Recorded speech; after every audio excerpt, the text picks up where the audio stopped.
Hello, I'm Serene Kaplan. I'm a clinical psychologist and I'm speaking to you from Johannesburg, South Africa. We've never come face to face with an emotional adversary quite like Covid-19. It has unleashed spikes in anxiety, worry and panic on a global level. We're living on a knife's edge and our nerves get frayed. It seems like overnight we've inherited an unwelcome new normal where we've lost our moorings, leaving us disorientated, making up the rules as we go along. There's a whole smorgasbord of fear out there, and we have to find ways of cauterizing the anxiety so that it doesn't flood and overwhelm us. This global pandemic is probably the ultimate uncontrollable, bringing an unparalleled level of uncertainty and change. Now, none of us do well with either uncertainty or change. We thrive on feeling that things are predictable and certain, and that's what gives us trust in the world. Now, I believe that there are 3 levels of stress that people are experiencing right now. The first is the universal anxiety around this virus, a stress none of us on the planet are immune to. The second is how it's playing out in our immediate personal space. Whether it's massive economic anxiety, worries about our elderly parents living alone at this time, and then there's the third, which is the climate in our heads. Now, the bad news is that we have 0 jurisdiction over the first, besides adhering to stringent protocols to protect ourselves as best we can. We also have limited control over number 2. Now, the good news is that when it comes to number 3, the emotional temperature in our heads, here we have 100% sovereignty. We are challenged now, more than ever before, to organize our internal world in healthy ways if we're to come out of this tunnel okay. So the first thing I want to talk about is our emotional responses to what's going on. Emotions are our signposts, and they cannot be muted, and nor should they be. They tell us when everything's not all right.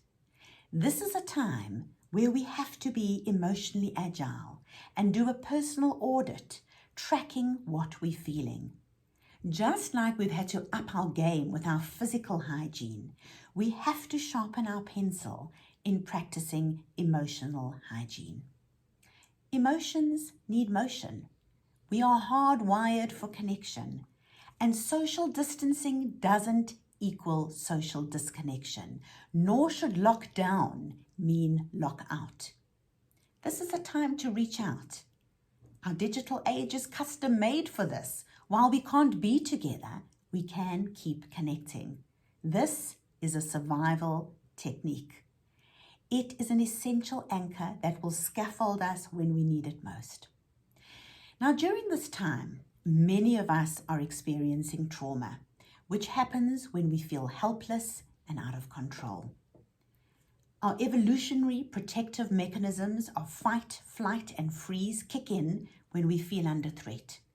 These are normal reactions to an abnormal experience, but none of these serve us well at this time, and we have to resist the urge not to get reactive, which is the fight, to withdraw, which is the flight, or to become immobilized, which is the freeze. With this pandemic, we have to give ourselves and people around us a vulnerability permission slip to talk about our feelings. So reach out, call a friend or family member, and do it often. Now, change and loss run together. You can't have one without the other. For many of us, this uneasy, uncomfortable feeling is grief. Our hearts are breaking for all the losses we're confronting. We have experienced wholesale losses, a medium-term future that's suddenly been cancelled. Besides the catastrophic loss of lives, there have been other softer but painful losses of milestone experiences, graduations, long-awaited reunions with loved ones, family events that have been postponed indefinitely, hundreds of disappointments and separations, and there's no hierarchy in loss, both on a micro and a macro level. We're also experiencing what we call anticipatory grief. We know the storm will get worse. There's something bad out there, but we can't see it or quantify it, nor do we have a timeline on it. Now, there are 3 zones that I'm seeing people going into at this time. The first is the black zone, where we are full of doom and gloom. Our mood dips and we feel pessimistic and fatalistic. The second is very common, where we visit the red zone. Here we feel crippled by panic, by anxiety and fear, where we imagine the worst, terrorizing ourselves about what might be. Now, one sure way to ramp up our anxiety and add to our stress pot is to overdose on news and social media. Overexposure reactivates our stress response and doesn't allow our brains to switch off, exhausting our inner resource tank. The third zone is the white zone, which we have to aim for. Here, we might expect the worst, but we plan for the best. We do self-surveillance, staying calm, which right now is pretty much your superpower. If you're a couple, you might start having conversations you haven't had in years. You have the opportunity to flip this terrifying narrative on its head and be a lighthouse to others, trying to find the hidden gifts that this time brings. Mother Teresa said it a long time ago. If you want to change the world, go home and love your family. In this zone, we come to realize that there's no growth in comfort zones, and we do a deep cleanse, not only of our household surfaces and sanitizing our hands, but also in regulating our emotions and upgrading our relationships for the better. We need to carve out joyful bliss points in our day for sacred pauses, to pray, to meditate, exercise, or read. These infusions of vitality are the antidote to our panic.